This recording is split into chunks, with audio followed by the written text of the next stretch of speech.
Greetings fellow air travellers. This video is for everyone who has ever bought an airline ticket. I'm going to make this video as short as possible, but the large amount of information included will inevitably dictate the length, so please bear with me. Hopefully at the end of this video I will have convinced you that there is a deception going on right in front of your eyes. This affects every person that has ever travelled on a modern day airliner. If you're not convinced, then I hope that this information will have planted a little seed of thought that you can use later on when something else related comes to light. We have been told that the fuel for a flight consists of about 50% of the ticket price. We have accepted this information for many, many years. What if that information was wrong? What if the manufacturers knew this and chose to keep it quiet?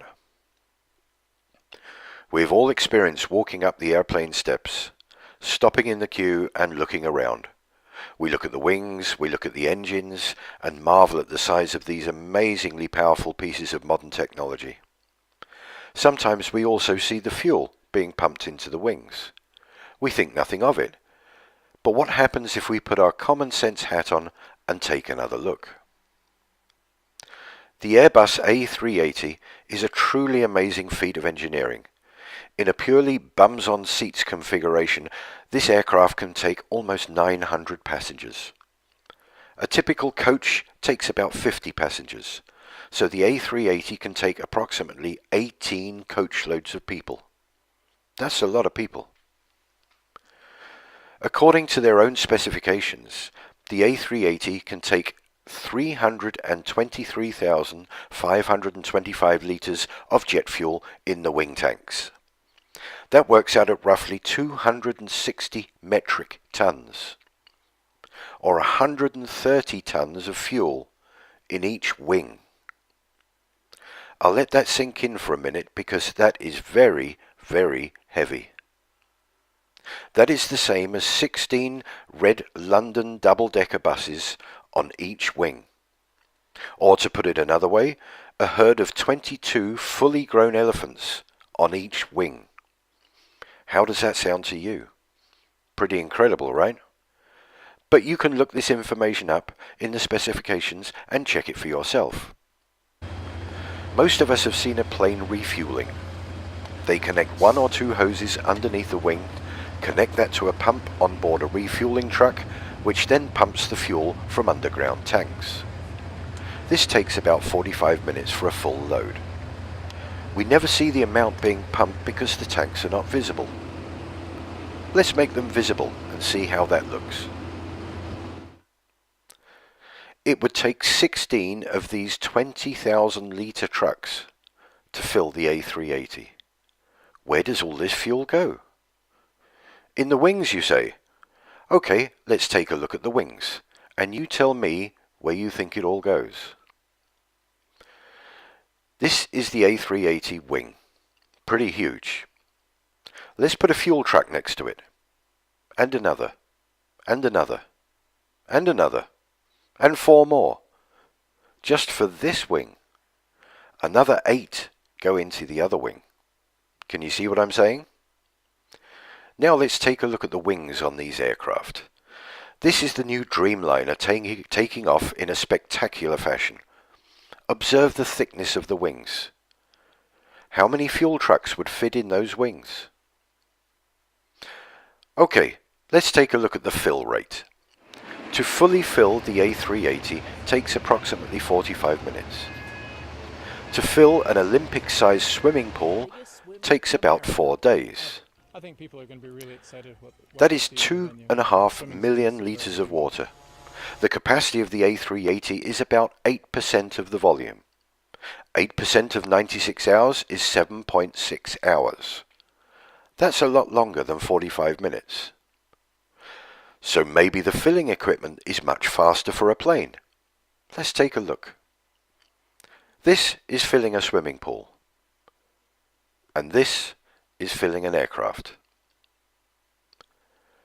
To fill the tanks of an A380 in 45 minutes, you would have to have a pump and a hose that could pump 7,189 litres of fuel per minute.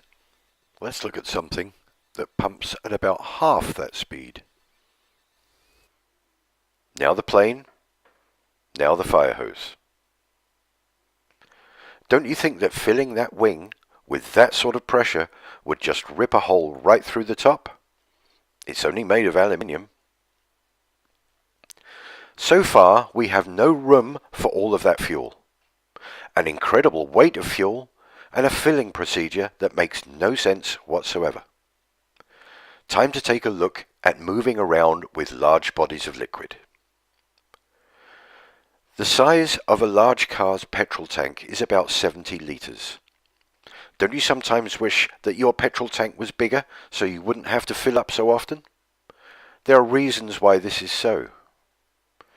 Number one, the weight would drastically reduce the performance of the car. And number two, the amount of fuel sloshing about in the tank would seriously interfere with the road holding whilst going around corners. This doesn't seem to be the case with aircraft using vast quantities of fuel.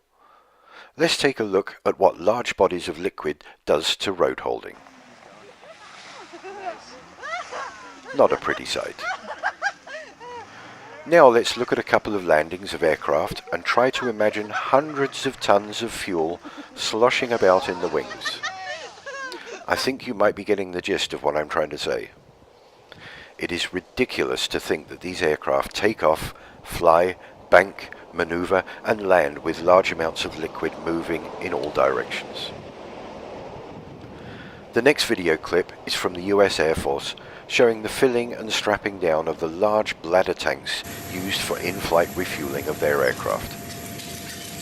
Bear in mind that these 3 tanks are only 9,000 US gallons.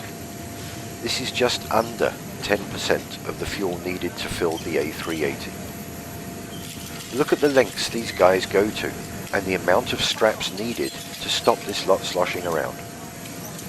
Also, this 9,000 gallons takes up a good portion of the aircraft's cargo bay. Where on earth would you fit 10 times this amount on an A380? Is it making sense to you yet? Let's move on to the workings of a modern fan turbine jet engine. Rather than explaining this myself, I will let this short video do the work for me. Observe that at the end they actually say that the secondary flow, which is only compressed air, is the major contributor to the engine's thrust. Hear that, boys? What is it? Just another narrow-body aircraft. Hey, my atoms are shaking. Strange. It sounds far, but I bet my last proton that beast is much closer than you think. Hold on, people. It's a LEAP-powered aircraft. A leap into the unknown. What on earth is a leap? Something you sure haven't seen before. Everybody get ready. We're going in. Can someone please tell me what just happened? Sure. The engine makes a plane move forward. Thrust is produced by air being pulled in by the fan blades. Then this air is ejected at greater speed through the exhaust, creating the required pushing force. This is a principle of Newton's law. For every action, there is an equal and opposite reaction. So how is this possible? Gentle souls, come with me to the bypass. Extreme sport freaks, with me, we'll hit the compressors, combustor, and turbines. The LEAP is a high bypass ratio engine, which means that a large amount of air bypasses the core of the engine to be ejected directly into the exhaust stream. The fan acts like a propeller. Its curved rotating blades accelerate the airflow into the engine. Lighter composite materials provide better efficiency and resistance. Here come the compressors. Get ready. Things are gonna heat up. Feel that? It's the low-pressure compressor squeezing us. Now, the high-pressure compressors. You're gonna feel the difference. Ultra-efficient compressors deliver optimum air pressure and temperature conditions for combustion. It's rising up now. Let's get toasted! Gentlemen, meet your kerosene counterparts. These guys are gonna light up your day. Already? We usually mingle inside. Not anymore. I thought there'd be more of you. Normally, yes, but in this engine, fewer of us are needed. This little kerosene particle is right. The LEAP engine burns less fuel than former engines. In addition, the fuel nozzles mix fuel and air before they enter the combustor, creating a homogeneous mixture that minimizes the peak temperature during combustion. This technology significantly reduces emissions. Okay, let's go. The combustion chamber. This is the heart of the engine, where energy is created through combustion of fuel and compressed air. Are you ready? Here comes the final blast. What a boost! Where are we now? Turbines, let's transfer our energy to them. This is the last extreme stage before we join the soft team. Enjoy. Advanced material and aerodynamics make the turbines much more efficient and durable. The pressure and speed of the hot gases provide the force needed to turn the turbines and its shaft, which in turn drives the compressor and fan. Come on, guys, don't hang around. We alone are responsible for 90% of the thrust from this baby. Here come those adrenaline junkies. So, how was it? Fast, hot, and fantastic. What a trip! Are you kidding me? It was us in the primary flow that did most of the job. Not exactly, kid. It's teamwork. We definitely need each other. We provided the energy to drive the engine, and they provided most of the thrust to make the aircraft move forward. Hey, boss. Sounds like we're in luck today. You said it. It's game on again, boys. Let's go.